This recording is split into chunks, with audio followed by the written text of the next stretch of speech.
Matapos bigong mapatumba si VP BBM, tuluyan ng sumuko, impeachment case versus VP Sara, kanselado na. Ito yung no? Mas lalong tumitindi ngayon ang girian na nangyayari, no? Talagang nagsasagutan na yung magkabilang kampo. No, medyo nagkakaroon na ng mga tao na nagtitipon-tipon ngayon, mga katunay. Ayan, no? At nagbibigay ng suporta kay VP Sara. No, talagang parang tumitindi na yung tensyon. Partida na yan, malayo pa yung 2028, mga katunay. Teka, ba't ako dumadaldal agad? At syempre, ito po ang inyong lingkod na si BT na magbibigay ng reaksyon at komento dito sa video na ating matutunghayan ngayon. At huwag na natin pagtagalin at sabay-sabay nating panoorin ang laman ng video na hatid sa atin ni Showbiz Fanatics at bibigyan natin ng reaksyon ang balitang ito. Pasok! No, alam yang siya ang nagbumukang tanga sa harap ng maraming Pilipino. Impeachment laban kay VP Sara ipinauurong sa Kongreso. 3 oras ang nakalipas matapos pumutok ang balita at kumalat ang isang text message di umano mula kay President Bongbong Marcos Jr. na ipinag-uutos sa Kongreso na huwag ituloy ang impeachment case laban kay Vice President Sara Duterte. Tila mas lalo raw silang nabubuko na totoo ang kanilang planong pabagsakin ng Vice Presidente. Hindi, kung bagayang impeachment na yan, matagal ng pangarap yan ng kumakalaban sa mga Duterte. Oo, matagal ng pangarap nila yan. Yan ang gusto nilang mangyari at humahanap lang sila ng tamang tiyempo para magkaroon sila ng dahilan dyan sa impeachment na yan. Diba? Nakakakita sila ng dahilan.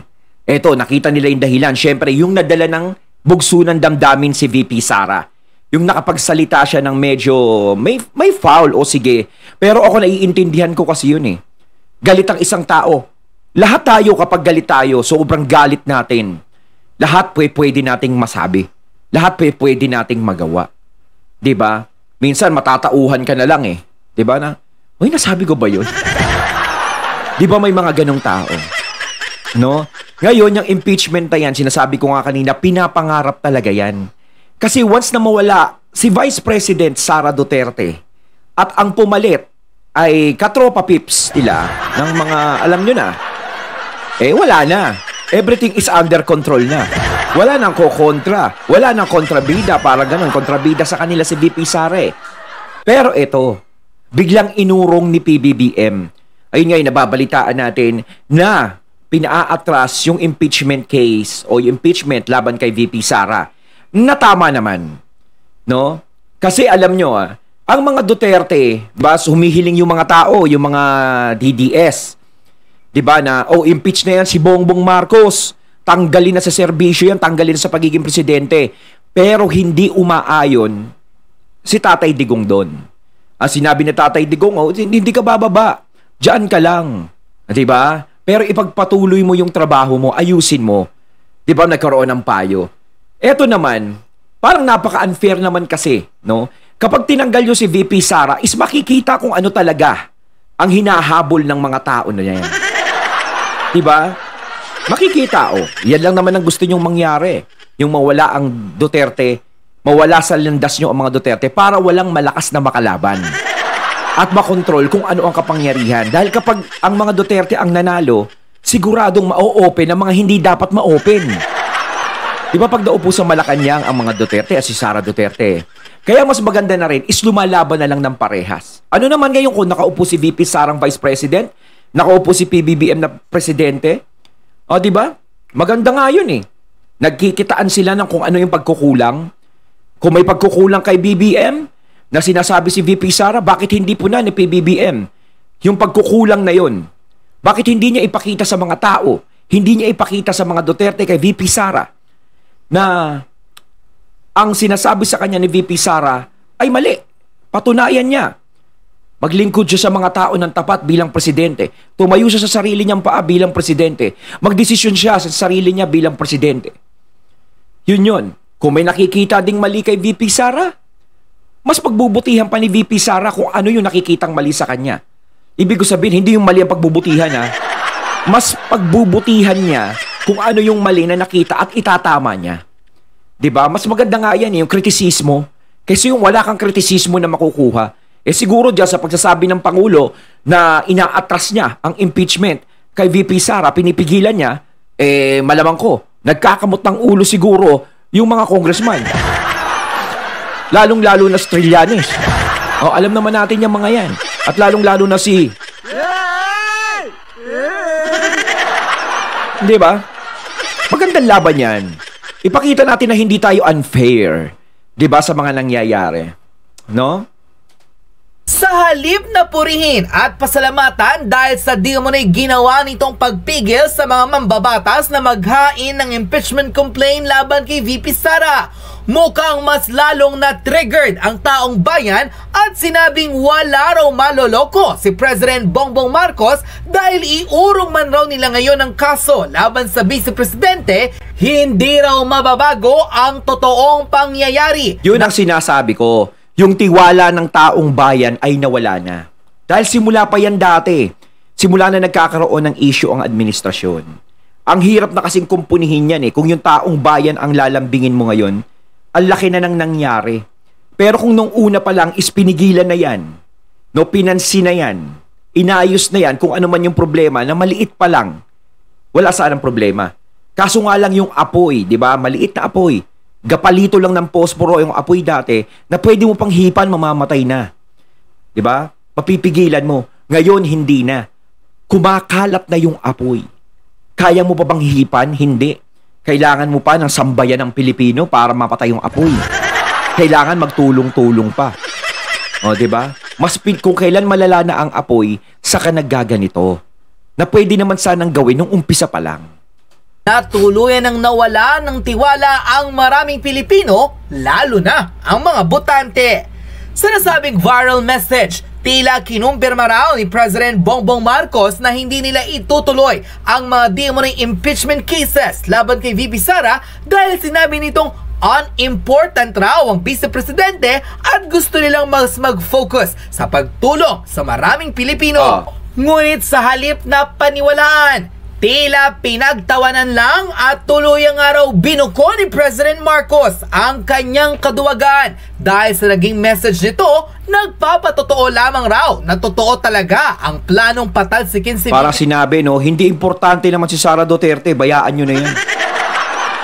Para talagang ang ibig sabihin doon na wala na tayong pakialam dyan, bahala siya sa buhay niya, parang ganyan. Tama naman yun. Ang problema nga lang, Mr. President, okay na sana yung pagsasalita mo na, sige, hindi naman importante. Wala na tayong pakialam dyan kay Sara Duterte. Ang problema nga po, Mr. President, no? Ang problema po is yung mga tao nyo. Yung mga taong nakapaligid sa inyo. Ang siyang nakikialam kay VP Sara, di ba po? Sila po yung ayaw tumahimik. Sila po yung ayaw tumigil. Kahit gustong-gusto nyo po yung ganyan, na itigil kung ano man ang ginagawa nila kay VP Sara, ayaw nilang sumunod sa inyo. Bakit hindi po sila sumusunod sa inyo, gayong kayo po ang presidente? Di ba po dapat kayo po ang sinusunod nila? Di ba po? Ang salita ng presidente ay may malakas na power yan. Matindi pa sa kili-kili power ko. Di ba? Na dapat nilang sinusunod. Lalong-lalo na si... Hindi siya sumusunod. Gumagawa siya ng sariling hakbang niya na parang siya yung presidente. Di ba po? Kumbaga pwede yung ganito Wala naman talagang pakialam si VP Sara kung ano ang nangyayari diyan sa side nyo. Dahil sinasabi nyo wala din kayong pakialam sa side ni VP Sara. So di ba dapat ganon din yung mga tao ninyo? Na mga taong taga-suporta ninyo. Yung mga taong nakaupo na galing sa inyo. Dapat istinitigilan na nila si VP Sara para matahimik na ang problemang ito at matutukan kung ano talaga yung problema ng bayan. Kasi kahit sabihin niyo po, Mr. President, na itigil na natin yan, itigil na natin to, pero kung hindi nila kayo sinusunod, wala pong mangyayari. Parang binabastos po nila kayo bilang presidente. Kapag kayo po ang presidente, dapat nire-respeto po kayo ng inyong mga alagad. Di ba? Ganun po yun. Pisar sa pwesto, ngunit hindi lang sila nagtagumpay dahil nakita nila kung gaano masasagad ang galit ng maraming Pilipino. Ayon mismo sa viral comment post ng isang netizen online. Kala ko ba papalaga ni Bongbong si Sara? Now she is unimportant? Gonggong mo blembong. Wala kang maloloko dito. And besides, wag kang feeling hindi mo ikinakul yung leak message mo. Saying to the one person from House of Representative na tigilan ang kakadiscuss ng impeachment case laban kay Sara Duterte. Una, sinungaling ka. Walang maniniwala sa text mo na mas uunahin mo ang kapakanan ng tao kaysa labanan si Sara dahil alam mo sa sarili mo na kulangot ka lang compared to Sara. Second, kung totoo... Kasi yung sinasabi na, huwag na natin pakailaman yan. Huwag nang labanan si Sara Duterte, wala namang bilang, parang ganun. No? Sa tingin ko kasi, sa salita madaling sabihin yan. Pero sa gawa ang hirap eh. Sa nangyayari talaga na si VP Sara is nakikita mo sa survey na nangunguna, bakit yung taong bayan, yung mga taong bayan is talagang solid sa kanya. Ang dami pa rin sumusuporta. Although may pinapakitang mga videos na nagre-regla. Although may mga pinapakitang videos na nagrarally, no, na pinagtatanggol si VP Sara, isko konti. Pinagtatawanan nila yun eh. 'Di ba? Hindi pa naman yun yung tunay. 'Di ba? Wala pa yun. Siguro magkakaalaman yan kung talagang may mangyayaring hindi maganda sa Vice President o kay Tatay Digong. Hindi pa parang panahon ngayon dahil nakikita naman ng mga tao, kahit ako nakikita ko sa sarili ko, kaya naman ni Sara Duterte, kaya ng ating Vice President yung mga nangyayari. 'Di ba? Relax pa rin ang ating Vice President kahit medyo may init ang ulo niya, pero nadadala niya pa rin. Kaya niya pa rin lagpasan. 'Di ba? Kaya sa tingin ko, hindi pa nila tayo kailangan. Ang kailangan lang ni VP Sara sa atin is yung suporta. Yung mga sumusuporta sa mga Duterte, ang kailangan lang nila yung suporta. Hindi yung magkaroon ng kaguluhan, hindi yung ano. Nandoon na tayo, sige, pumunta doon, makisimpatya, sa ating Vice President na ipaglaban, walang problema doon. 'Di ba? Pero yung kabuuan na talagang sumusuporta sa mga Duterte, tingin ko, hindi pa talaga yan lalabas. Dahil nakikita nila na maayos pa ang sitwasyon, kaya pa yung sitwasyon. Kaya pa ni Sara Duterte, kaya pa ni Tatay Digong, kaya pa nila. Oo, magfo-focus ka to improve the lives of Filipino. Asa ng pera ng tao? Di ba nagbenta ka ng ginto? Saan napunta yun na, Bear? Pangatlo, Uy, ginto, pengi naman. alam ng pamilya mo na hindi kayo mananalo kay Sara. Matalino si Sara, ikaw walang diploma. Si Sara mahal ng tao, ikaw kinamumuhian ng tao. Si Sara totoong naglilingkod sa bayan, ikaw binubulsa ang kaba ng bayan.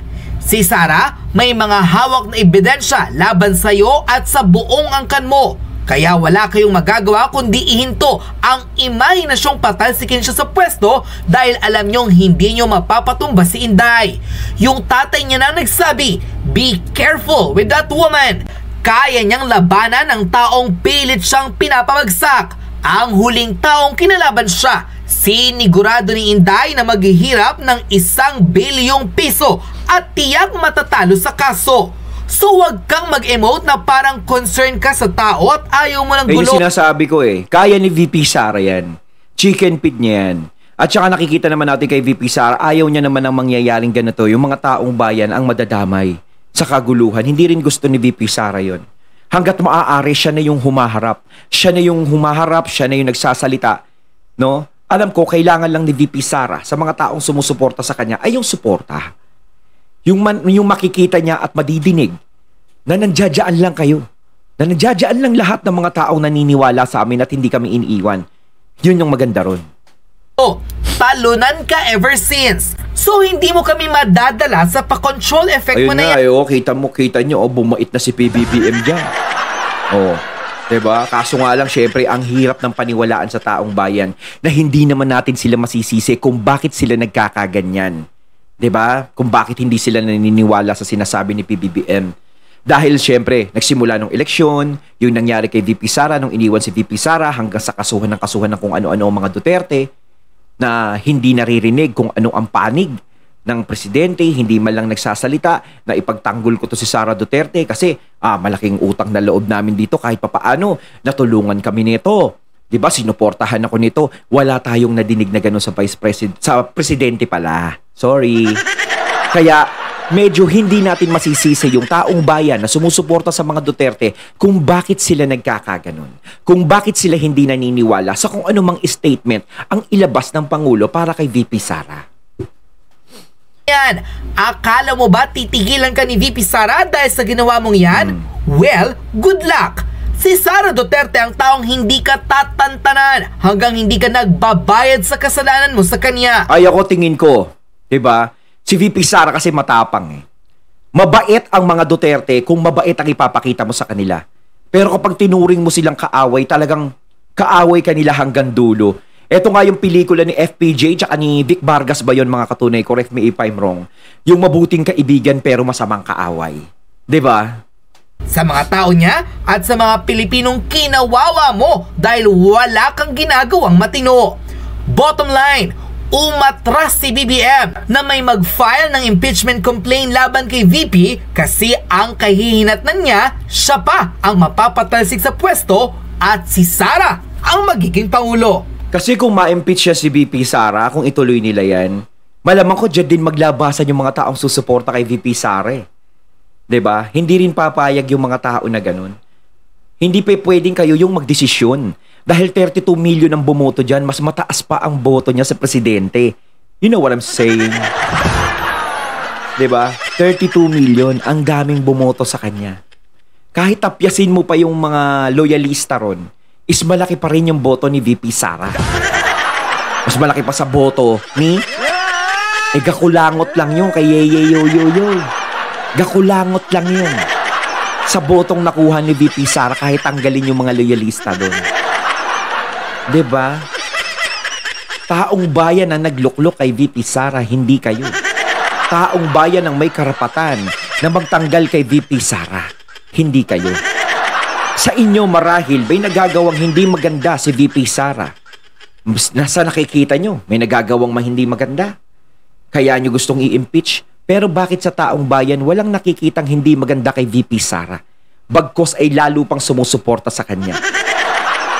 'Di ba? Siguro yung hindi nyo nakikitang hindi maganda kay VP Sara, yung mas lalo siyang napapalapit sa tao na gusto nyong pigilan. Ha?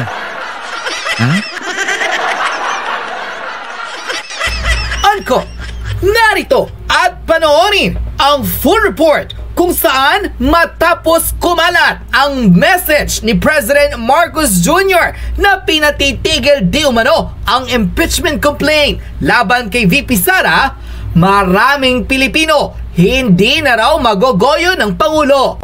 Aminin man raw nila o hindi, nabuko na sila na totoo talaga ang planong pagpapatalsik sa pwesto kay VP Sara.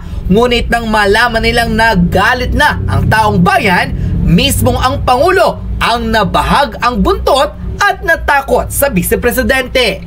Ngunit kung inaasahan raw ng Pangulong matatapos ang lahat ng ito, huwag raw siyang umasa dahil ang Vice President na si Sara Duterte, hindi raw siya tatantanan hanggang hindi siya nagbabayad sa kanya, sa mga taong pinahirapan nito, maging sa mga Pilipinong niloko niya nung makuha ang boto ng maraming tao. Narito't panoorin ang full video. An OVP pa lang din ng papadrug test. I wonder why. Kita mo naman yung kilay ni VP Sara, talaga ang taas-taas. Ang taray niya, no? Pero pag ano talaga, no, kita mo talaga yung ano niya, yung tapang talaga sa mukha niya. No? Pero kahit matapang si VP Sara, kahit ganyan ang mukha niya, maganda pa rin. Hindi, totoo yun. Meron nga kasi mga talagang nagtataray-tarayan ng mga mukha, pero Diyos ko po. Oo, si VP Sara natin, kita nyo naman. No, hindi ako tao na nagpapaareglo. Tsaka hindi ako tao na nabibili ng pera.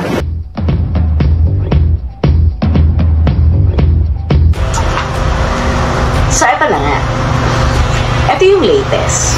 Kumakalat ngayon yung message ni President Bangag sa Viber. I think this is Viber. Ito ang sabi niya. In the larger scheme of things, Sara is unimportant. Unimportant daw.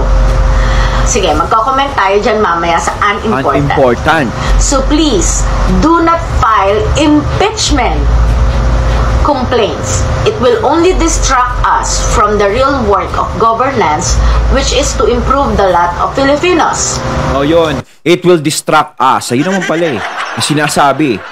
Alam din naman pala ng administrasyon na nakaka-distract lang yung nangyayari. Bakit yung mga alagad nyo po is tira ng tira? Lagi gumagawa ng distract.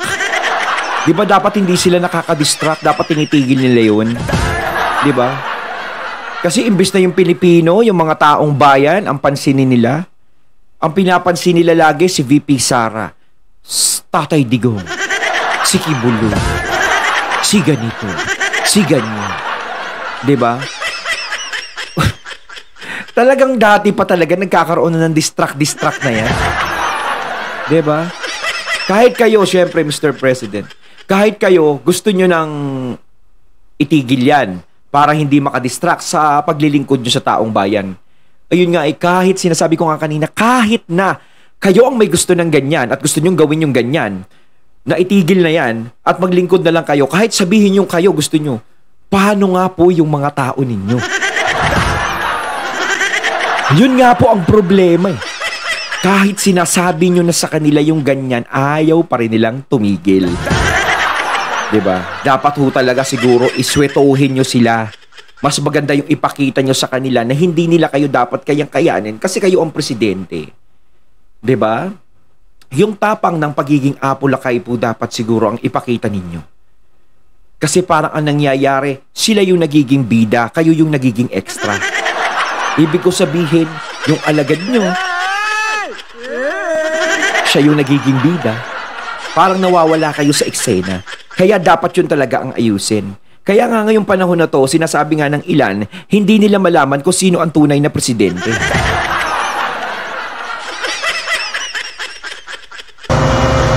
The lot of Filipinos, sa lahat ng Pilipino. Unang-una, magbibigay tayo ng ayuda.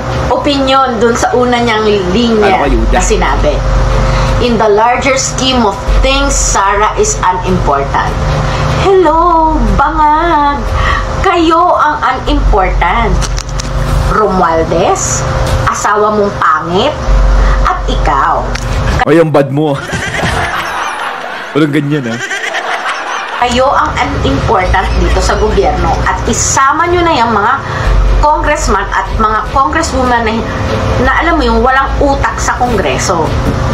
Pangalawa, wag daw mag-file ng impeachment complaints. Kasi ang dami na nilang nagpa-file. Oh, dami. So, eto ngayon. Alas pinagtutulungan na nila. Bakit ayaw na niyang mag-file ng impeachment complaints? Kasi nakikita niya media, social media, at actual, talagang lumalabas sa mga tao. Kasi nakikita talaga. Sa pa lang di ba? Ito, nakikita naman, hindi na tanga yung mga taong bayan ngayon. Hindi katulad dati, tanga kaming lahat. Oo, ang nakikita lang namin yung sa mainstream media. Kung ano lang yung binabalita nila, hindi na kami nakakapagsaliksik. Wala na kaming ibang nakikitang balita. Siguro kung walang mga platforms, siguro malalaman na lang kung sa TV nanonood, siguro lalabas na masama talaga yung mga Duterte. Kung palalabasin nilang masama, siguro may maniniwala. Pero hindi na Kasi hindi lang sa platforms na nilalabas, hindi lang sa social media, hindi lang sa TV, ramdam din ng mga tao kung ano yung ginagawa ng mga Duterte. 'Di ba? Kasi kapag pinatanggal yan si Sara Duterte, isa lang ang maitatanim sa isip ng mga tao dyan. Ayaw niyong magkaroon ng kakompetensya. Hindi iisipin ng mga tao dyan na, kaya tinanggal si Sara Duterte kasi nakapagsalita siya ng banta, ng hindi maganda, ganito, hindi. Nasasabihin ng mga tao na, walang ya pala, kriminal pala yung vice president na yun. Hindi po nag-iisip ng ganun.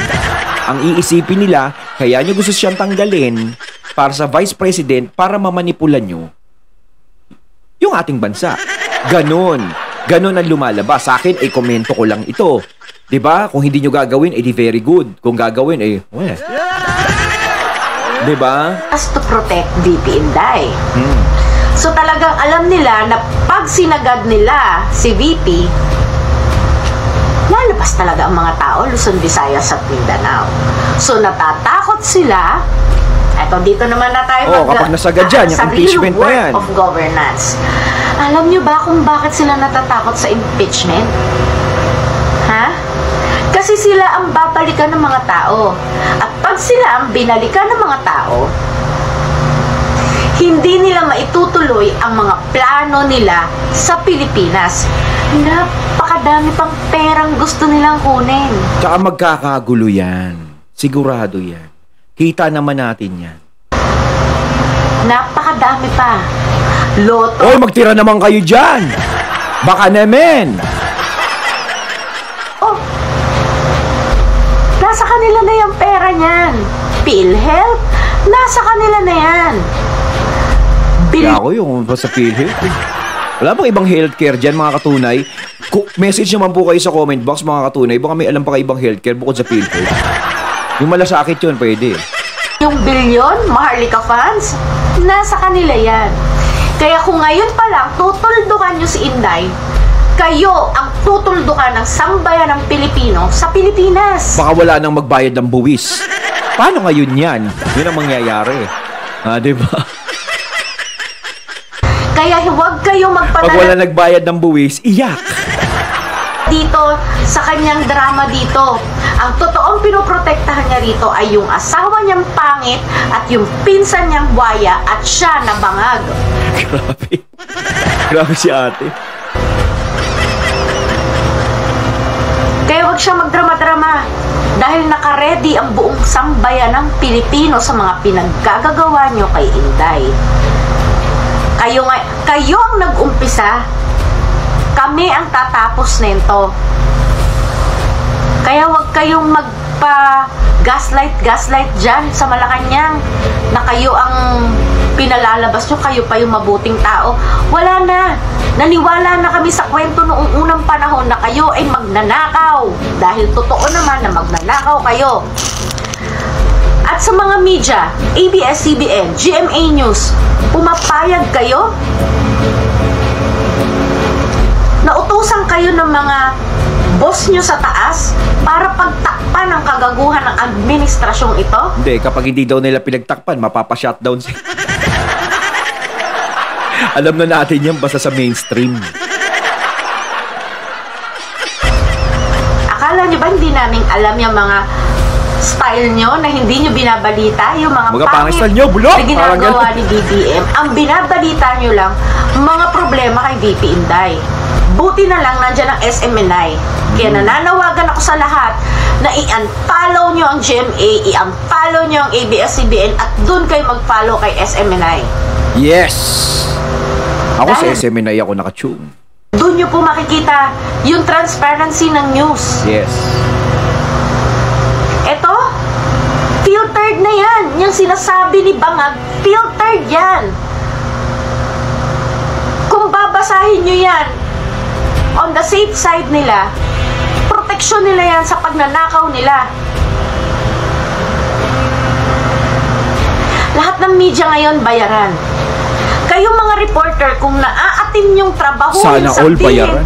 on national TV ang mga sinasabi nyo dahil yan ang sinabi ng boss nyo, wala na kaming magagawa doon. Pero kaming mga Pilipino, hindi kami maniniwala sa inyo kahit gaano pa kayo katagal na reporter. Ayun, natating natong kaya ng video na nagbula kay Showbiz Fanatics. At syempre natong hanya natin si Ma'am, no? Talagang nawiwindang ako doon sa sinasabi. Ayun, kayo ba katunay na masasabi nyo? Comment lang po kayo sa comment box. So once again, I'm BT and I'm out. Peace.